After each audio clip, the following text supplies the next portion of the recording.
کریں بہاول نگر کا، جہاں پناہ گاہوں کے قیام کے سلسلے میں انتظامیہ نے حکومت اور عوام دونوں کو ہی ماموں بنا دیا۔ 92 نیوز جنرل بس اسٹینڈ کے ہال میں قائم فرضی پناہ گاہ کو منظر عام پر لے آیا۔ مزید جانتے ہیں ہمارے نمائندے سید لطف الحسن گیلانی سے، جی بتائے گا۔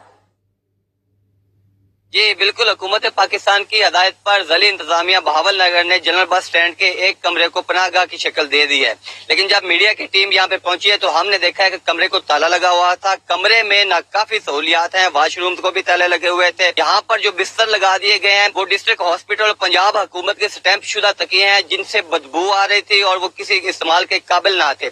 اس کے علاوہ ہماری ضلع بھر کی باقی تحصیلوں میں بھی بات ہوئی ہے، تحصیل روناباد، چشتیہ اور دائبہ، جہاں پہ ضلعی انتظامیہ نے پناہ گاہیں دی ہیں، وہاں پر بالکل انتظامات ناکافی ہیں۔ ضلعی انتظامیہ نے گورنمنٹ آف پاکستان کو اور عمران خان کے وی این کو غلط ثابت کیا ہے۔ یہاں پر صرف انہوں نے فوٹو سیشن مکمل کر کے جیسے ہی ڈی سی بہاول نگر یہاں سے روانہ ہوا ہے، کمرے کو تالا لگا دیا گیا۔ اب جو میڈیا کی ٹیم دوبارہ پہنچی ہے، جب ان کو پتا چلا کہ میڈیا ٹیم پہنچ گئی ہے تو اہلکار نے دوڑ کے کمرہ کھولا ہے، صرف حکومت کو خوش کرنے کے لیے اور ان کو ماموں بنانے کے لیے عارضی پناہ گاہ کی شکل دی ہوئی ہے۔